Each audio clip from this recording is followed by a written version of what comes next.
नमस्कार, बहुत स्वागत है आप सभी का किस्सा बाजार के इस खास प्रोग्राम में। मेरा नाम है सिद्धांत त्रिपाठी। सोचिए, आप सब्जी वाले को क्यूआर कोड दिखाते हैं, पैसा कट जाता है, न कैश की झंझट, न लाइन में खड़े होने का झंझट। लेकिन अब सरकार के एक बिल ने इसी आसान सी आदत पर सवाल खड़ा कर दिया है। सवाल यह है, क्या अब आपका यही क्यूआर कोड आपकी जेब पर बोझ बनने वाला है? क्या रोजाना करोड़ों रुपयों का लेन देन करने वाला ये सिस्टम अब मुफ्त नहीं रहेगा? संसद में पेश हुआ एक बिल और उसके पीछे छिड़ी एक बड़ी लड़ाई। सरकार कह रही है कि डरने की जरूरत नहीं है, तो विपक्ष कह रहा है कि खतरा सिर पर है। तो सच क्या है, समझिए पूरा खेल शुरू से आखिरी तक का।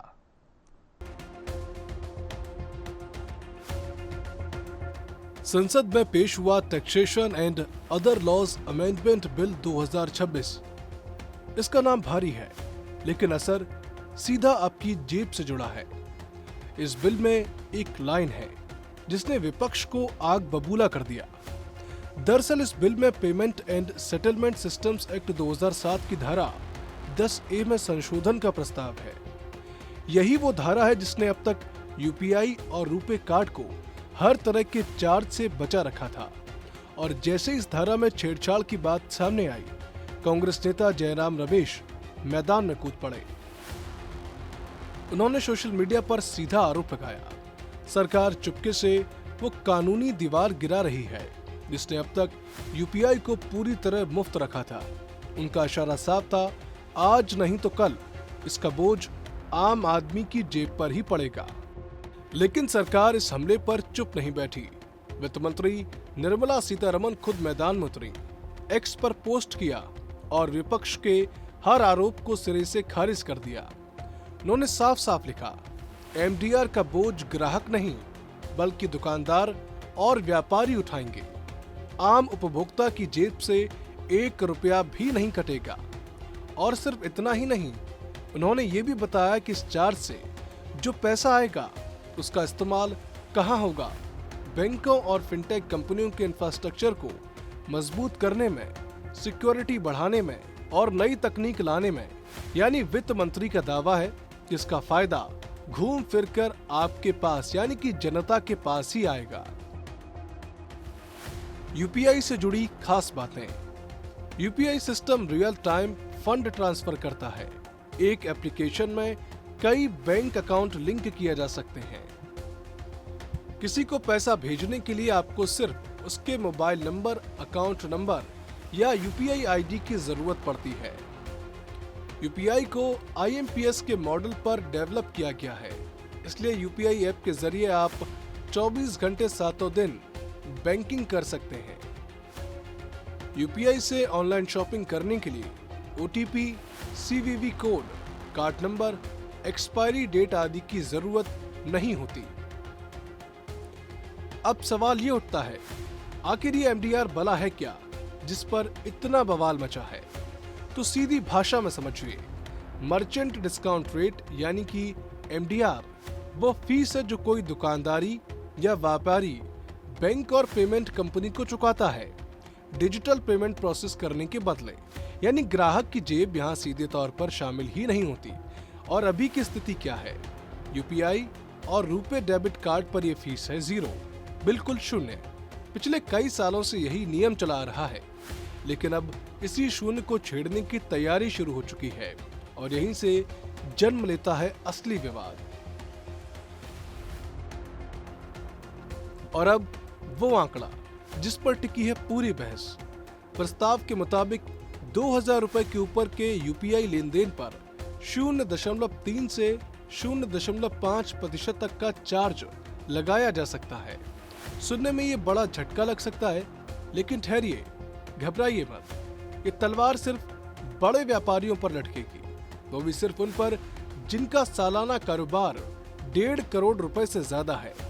यानी आपके मोहल्ले का सब्जी वाला, आपका किराना स्टोर, आपका रेहड़ी पटरी वाला दुकानदार, ये सब इसके दायरे में कहीं नहीं आते। साफ शब्दों में कहें तो छोटा दुकानदार और आम ग्राहक दोनों इस चार्ज से पूरी तरह बाहर हैं। और इस पूरे विवाद पर आरबीआई गवर्नर संजय मल्होत्रा ने भी अपनी चुप्पी तोड़ी है। मॉनेटरी पॉलिसी के बाद प्रेस को संबोधित करते हुए उन्होंने कहा कभी इस मुद्दे पर किसी नतीजे पर पहुंचना बहुत जल्दबाजी होगी। ये अभी सिर्फ एक प्रस्ताव के स्तर पर है, लेकिन उनकी एक लाइन बहुत कुछ कह गई है। उन्होंने कहा कि डिजिटल पेमेंट सिस्टम को चलाने का खर्च आखिर किसी को तो उठाना ही होगा। सवाल सिर्फ इतना है कि किसे। उनकी प्राथमिकता यही है कि डिजिटल पेमेंट सुरक्षित भी रहे, टिकाऊ भी रहे और सबके लिए किफायती भी बना रहे। मतलब साफ है, यूपीआई का ये विशाल नेटवर्क मुफ्त में नहीं चलता। सर्वर चाहिए, सुरक्षा चाहिए, टेक्नोलॉजी अपग्रेड चाहिए और इन सब का खर्च कोई ना कोई तो उठाएगा ही। सरकार की कोशिश यही है कि बोझ आम आदमी की जेब पर ना पड़े, बल्कि बड़े कारोबारियों के कंधों पर डाला जाए। और अंतिम फैसला अभी बाकी है।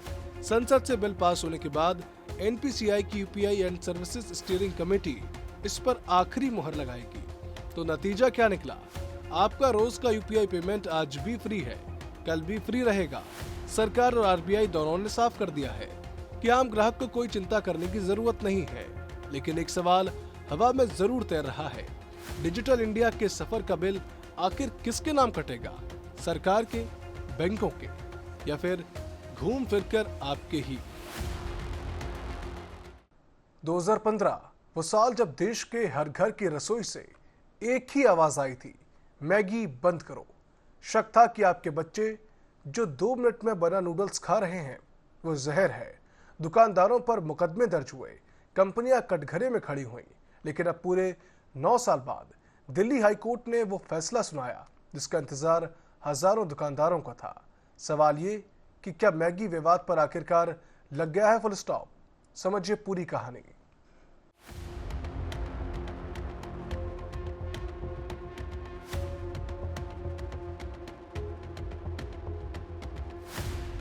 दिल्ली हाई कोर्ट ने साल 2015 के चर्चित मैगी विवाद में एक बड़ा फैसला सुनाया।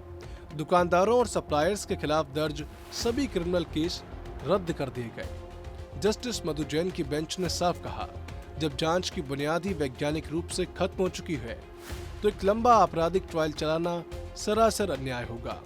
कोर्ट के मुताबिक शुरुआती रिपोर्ट के अलावा मिलावट का कोई सबूत कभी मिला ही नहीं। अब वापस चलते हैं मई 2015 में, जहां से ये पूरा विवाद शुरू हुआ था। देश भर से मैगी के सैंपल उठाए गए। फूड एनालिस्ट की शुरुआती रिपोर्ट ने हड़कंप मचा दिया। दावा था मैगी के मसाले में लेड की मात्रा तय सीमा से कहीं ज्यादा थी। और सिर्फ इतना ही नहीं, पैकेट पर नो एडेड एमएसजी लिखने के बावजूद मोनोसोडियम ग्लूटामेट यानी कि अजीनोमोटो होने का भी आरोप लगा। नतीजा, मैगी को सीधे इंसानों के खाने के लिए असुरक्षित करार दे दिया गया। इसके बाद फूड सेफ्टी डिपार्टमेंट ने मैगी की पूरी सप्लाई चेन खंगाल डाली। दुकानदार, सप्लायर फर्म ढींगरा ब्रदर्स और खुद नेस्ले इंडिया के जिम्मेदार अफसर, सबके खिलाफ एफआईआर दर्ज हुई, समन जारी हुए। लेकिन सवाल यही उठता रहा, क्या सिर्फ सामान बेचने वाले दुकानदार की इसमें कोई गलती थी? दुकानदारों की तरफ से अदालत में मजबूत दलील रखी गई। वकील राजेश बत्रा और सोनिया कुकरेजा ने कोर्ट को याद दिलाया, बॉम्बे हाई कोर्ट ने अगस्त 2015 में ही मैगी पर लगा बैन हटा दिया था। और जब 3 मान्यता प्राप्त लैब में दोबारा जांच हुई तो लेड की मात्रा तय सीमा के भीतर निकली। यानी जिस आधार पर केस दर्ज हुआ था वो आधार ही खोखला निकला।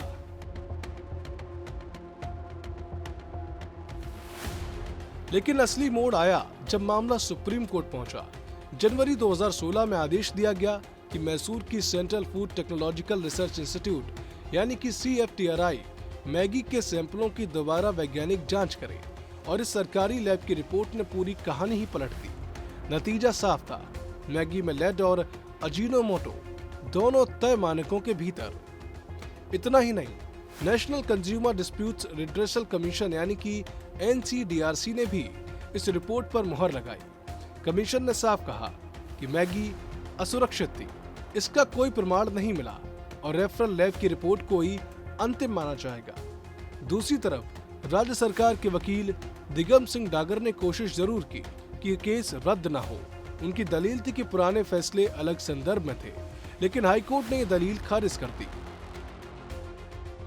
मैगी विवाद में 2015 से अब तक क्या क्या हुआ? मई 2015 देश भर में मैगी के सैंपल लिए गए। लेड एमएसजी ज्यादा होने का आरोप लगा। अगस्त 2015 बॉम्बे हाईकोर्ट ने मैगी पर लगा बैन हटाया, दोबारा टेस्ट के आदेश दिए। जनवरी 2016 सुप्रीम कोर्ट ने CFTRI मैसूर को लैब टेस्ट करने के निर्देश दिए। जनवरी 2019 NCDRC ने CFTRI रिपोर्ट के आधार पर मैगी को सुरक्षित माना। अगस्त 2026 दिल्ली हाईकोर्ट ने दुकानदारों के खिलाफ चल रहे सभी क्रिमिनल केस रद्द किए। अब सोचिए, वो दुकानदार जिनकी गलती सिर्फ इतनी थी कि उन्होंने अपनी दुकान से मैगी का पैकेट बेचा, पिछले 9 साल से यही दुकानदार अदालतों के चक्कर काट रहे थे। तारीख पर तारीख, वकील की फीस और सिर के ऊपर लटकती एक क्रिमिनल केस की तलवार। आज उस तलवार से उन्हें आजादी मिल गई है। तो नतीजा साफ है कि सुप्रीम कोर्ट की जांच में, सरकारी लैब की रिपोर्ट में और अब दिल्ली हाई कोर्ट के फैसले में मैगी को क्लीन चिट मिल चुकी है। जिन दुकानदारों पर सिर्फ शक की बिनाम पर मुकदमे चले, उन्हें आखिरकार इंसाफ मिल गया। लेकिन एक सवाल फिर भी अपनी जगह कायम है। 9 साल तक इन दुकानदारों ने जो मानसिक और आर्थिक नुकसान झेला, उसकी भरपाई आखिर कौन करेगा? जरा सोचिए, आपके घर की रसोई में रखी शहद की बोतल, आपका देसी घी, आपका नारियल तेल, इन सब पर लिखा है 100% प्योर, 100% नेचुरल। लेकिन क्या ये दावे सच हैं या सिर्फ मार्केटिंग का जाल है?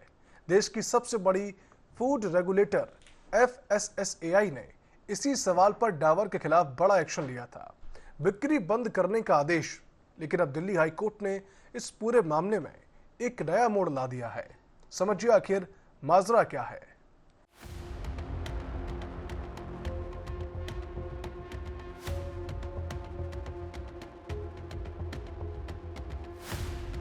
मामला शुरू होता है FSSAI के एक सख्त आदेश से। नियामक ने डाबर के कई प्रोडक्ट्स को निशाने पर लिया। Dabur Honey squeezy, Sundarbans Honey, Himalayan Apple cider vinegar आदि अन्य चीजें। वजह, इन पैकेट्स पर लिखे शब्द 100% प्योर, 100% नेचुरल, 100% ऑर्गेनिक। FSSAI का कहना था कि ये दावे अस्पष्ट है, भ्रामक है और इन्हें वेरीफाई करना नामुमकिन है। यानी कि सीधा आरोप, ग्राहकों को गुमराह किया जा रहा है। लेकिन डाबर इस आदेश को चुपचाप मानने को तैयार नहीं था। कंपनी सीधे दिल्ली हाई कोर्ट पहुंच गई और वहां दलील दी एक बड़ी चूक की। डाबर ने कहा FSSAI ने कार्रवाई से पहले ना कोई कारण बताओ नोटिस भेजा, ना कोई सुधार का मौका दिया। सीधे बिक्री बंद करने का फरमान सुना दिया गया, बिना सुने बिना समझे। कंपनी का कहना था कि ये तो नेचुरल जस्टिस के सिद्धांत का ही उल्लंघन है।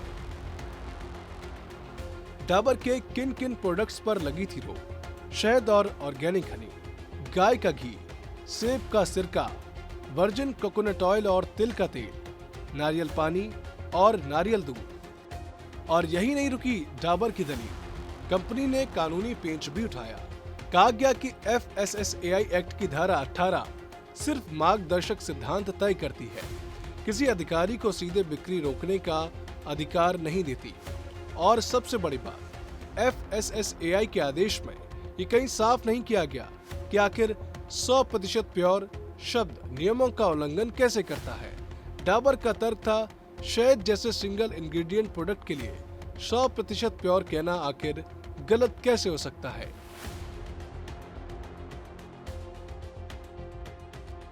और यहाँ एक बात साफ समझ लीजिए, ये पूरा विवाद प्रोडक्ट की क्वालिटी या सेफ्टी को लेकर नहीं। FSSAI ने अपने आदेश में कहीं नहीं कहा कि डाबर के प्रोडक्ट्स मिलावटी हैं, नकली हैं या खाने के लिए असुरक्षित है। लड़ाई सिर्फ पैकेट पर लिखे शब्दों की है, लेबलिंग की भाषा की है। यानी आपके घर में रखी शहद की बोतल आज भी उतनी ही सुरक्षित है जितनी की कल थी।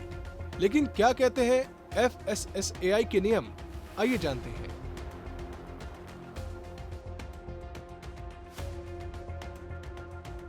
क्या दावा कर सकते हैं? वही दावा करें जिसे वैज्ञानिक जांच से साबित किया जा सके। दावा साफ, सही और लोगों को भ्रमित करने वाला नहीं होना चाहिए। क्या नहीं कर सकते? 100% जैसे ऐसे दावे जिनका कोई पक्का वैज्ञानिक सबूत ना हो। बिना मंजूरी के जैविक भरित लोगों का इस्तेमाल नहीं किया जा सकता। मिश्रित खाद्य पदार्थों पर 100% प्योरिटी जैसा दावा नहीं किया जा सकता। नियम तोड़ने पर क्या होगा? कंपनी को नोटिस मिल सकता है, भ्रामक दावा या लेबल हटाने का आदेश दिया जा सकता है, संबंधित उत्पाद की बिक्री रोकी जा सकती है, तय समय में एक्शन टेकन रिपोर्ट देनी होती है। अब बात व्यापारिक नुकसान की। डाबर ने कोर्ट को बताया कि इस अचानक लगे बैन से कंपनी को भारी झटका लगा। बाजार से स्टॉक वापस मंगाना पड़ रहा था, रिपैकेजिंग की नौबत आ गई थी और सबसे बड़ा नुकसान जब FSSAI ने इस आदेश को सोशल मीडिया पर सार्वजनिक कर दिया और ऑनलाइन रिटेलर्स को भी बिक्री रोकने की सलाह दे दी। नतीजा, कंपनी की साख पर सीधी चोट। अब सुनिए कोर्ट ने क्या कहा। जस्टिस अमित महाजन की बेंच ने डाबर की दलीलों को गंभीरता से लिया। FSSAI के बैन ऑर्डर पर रोक लगा दी। केंद्र सरकार और FSSAI को नोटिस जारी कर जवाब मांगा गया है। मतलब जब तक अगली सुनवाई नहीं होती, डाबर के सभी प्रोडक्ट्स बाजार में पहले की तरह बिकते रहेंगे। न रिपैकेजिंग की जरूरत, न स्टॉक वापस मंगाने की मजबूरी। तो फिलहाल राहत की सांस डाबर के लिए, लेकिन ये लड़ाई अभी खत्म नहीं हुई। अगली सुनवाई में तय होगा कि FSSAI का आदेश कानूनन सही था या पूरी तरह रद्द होगा। और इस पूरे विवाद से एक बड़ा सवाल खड़ा होता है। जब बात आपकी सेहत और आपके भरोसे की हो, तो 100% प्योर जैसे शब्दों की असली परिभाषा आखिर तय कौन करेगा? कंपनियां, रेगुलेटर या फिर अदालतें?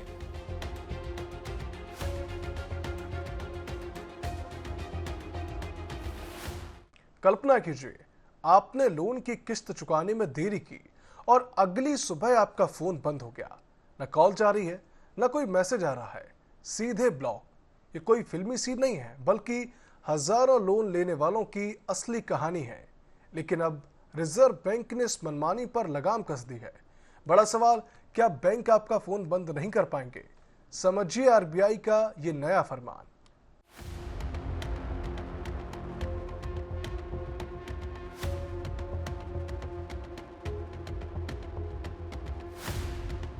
छह अगस्त को रिजर्व बैंक ने एक सख्त आदेश जारी किया।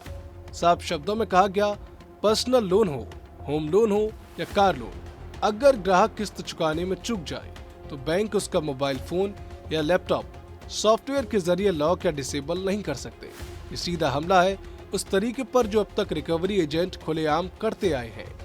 लेकिन एक शर्त जरूर है, अगर वो मोबाइल या लैपटॉप खुद उसी बैंक या कंपनी के लोन पर खरीदा गया है, सिर्फ तभी डिवाइस को डिसेबल किया जा सकता है। यानी अगर आपने पर्सनल लोन लिया है और उस पैसे से घर का सामान खरीदा, तो आपका फोन लॉक करने का कोई हक बैंक को नहीं है। सीधा नियम, सीधी लाइन। और यहाँ भी RBI ने एक बड़ी राहत दी है। भले ही डिवाइस लोन पर खरीदा गया हो, बैंक उसे सीधे बंद नहीं कर सकते। एक चरणबद्ध तरीका अपनाना अनिवार्य होगा। और सबसे जरूरी बात, चाहे कितनी भी किस्त बकाया हो, इनकमिंग कॉल्स, SMS और इमरजेंसी SOS जैसी सुविधाएं कभी बंद नहीं की जा सकती। मतलब मुसीबत के वक्त मदद मांगने का रास्ता हमेशा खुला रहेगा। अब सवाल उठता है, इतना सख्त नियम बनाने की नौबत क्यों आई? दरअसल लंबे समय से शिकायतें आ रही थी कि रिकवरी एजेंट कर्जदारों को बेइज्जत कर रहे हैं। सोशल मीडिया पर फोटो डालकर बदनाम करना, गाली गलौज करना, धमकियां देना, ये सब आम हो चुका था। इन्हीं शिकायतों के अंबार के बाद केंद्रीय बैंक ने ये सख्त फैसला लिया। और सिर्फ फोन लॉक करने पर ही रोक नहीं है, RBI ने यह भी साफ कर दिया कि बैंक या थर्ड पार्टी कंपनियां बिना जांचे परखे कोई भी सॉफ्टवेयर इस्तेमाल नहीं कर सकती। डिवाइस बनाने वाली कंपनी या ऑपरेटिंग सिस्टम प्लेटफॉर्म से बकायदा सर्टिफिकेट लेना अनिवार्य होगा। साथ ही कर्जदार की निजी जानकारी भी रिकवरी एजेंट के साथ सीमित दायरे में ही शेयर की जाएगी।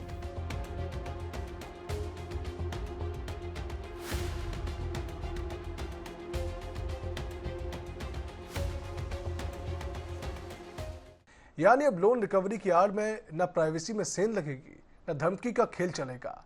RBI के सर्कुलर के मुताबिक ये नए नियम 1 जनवरी 2027 से पूरी तरह लागू होंगे। आपको बता दें कि इससे पहले मई में केंद्रीय बैंक ने इसका ड्राफ्ट भी जारी किया था और अब लोगों से मिले फीडबैक के बाद फाइनल गाइडलाइंस भी सामने निकल कर आई हैं। तो हमारी इस खास पेशकश में फिलहाल इतना ही। खबरों के लिए देखते रहिए आप एशियन न्यूज़। नमस्कार।